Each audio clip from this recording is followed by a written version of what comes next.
how to find the love of your life. Our culture is extremely focused on love, partnership, romance. It's a huge industry. So everybody is always searching for the one. They're chasing the one. They're trying to figure out how I can find the one. What can I do to improve myself, to make myself look better? What practices do I need to engage in? Do I need to be a carnivore? Do I need to be a vegan? Do I need to be a rock climber? Do I need to be a skier? All this shit. Do I need to make a lot of money? Do I need to be ripped? Everything. Trying to find the person that they can spend the rest of their lives with. And I understand that logic and I understand why people want it, but I think it's coming from a little bit of a desperate place. Many people are willing to get into partnership that might not be correct for them just because they don't want to be alone. And being alone can be scary and it can be hard, but it's some of the most valuable time that you can have as a person, because that's when you find the real love of your life.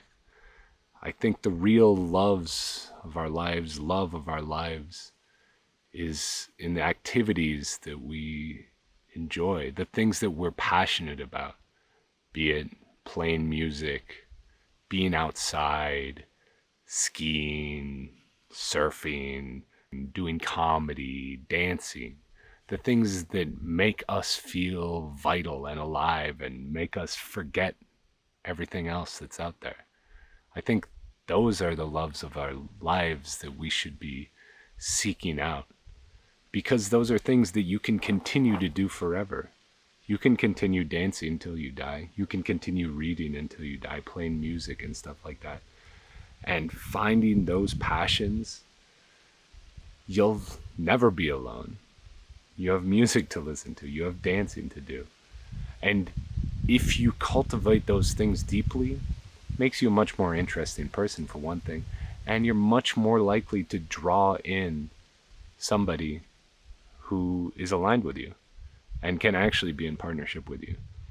And when you have well-defined interests, well-defined desires, goals, and aspirations for your life, because that's another part of it too, figuring out really where you want to go, then your relationships are much more likely to be sustainable and sustaining. Because if you are only seeking another person, what do you do when you find them?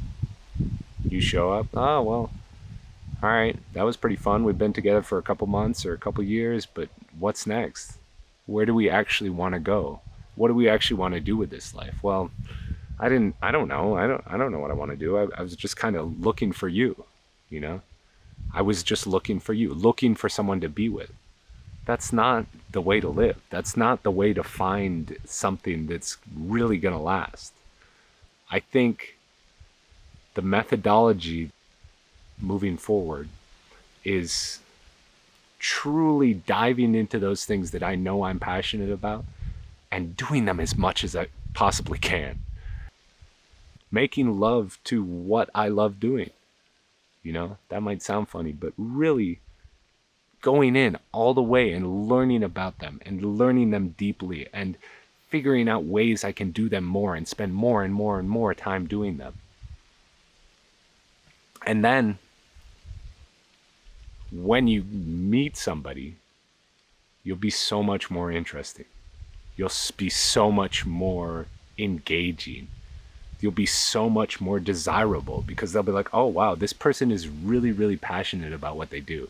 They really care about where they are in life and what they're doing and how they're using their time, rather than just being like, oh well, let's go home and watch Netflix and then do the thing, you know? Like, there is some fun that can be had in that, but is that going to sustain a relationship for 40 or 50 years and sustain a family?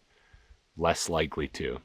So, especially if you're not really willing to settle for anything. And I don't think you should be. I think that we are so afraid of being alone that we'll just get together with anyone who will spend time with us.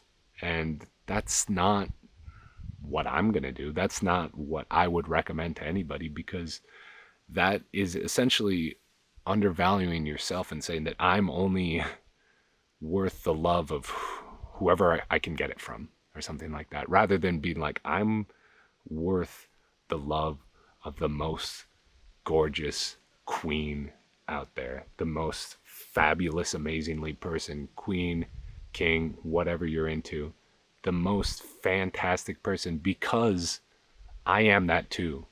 And it is a gift to be with me.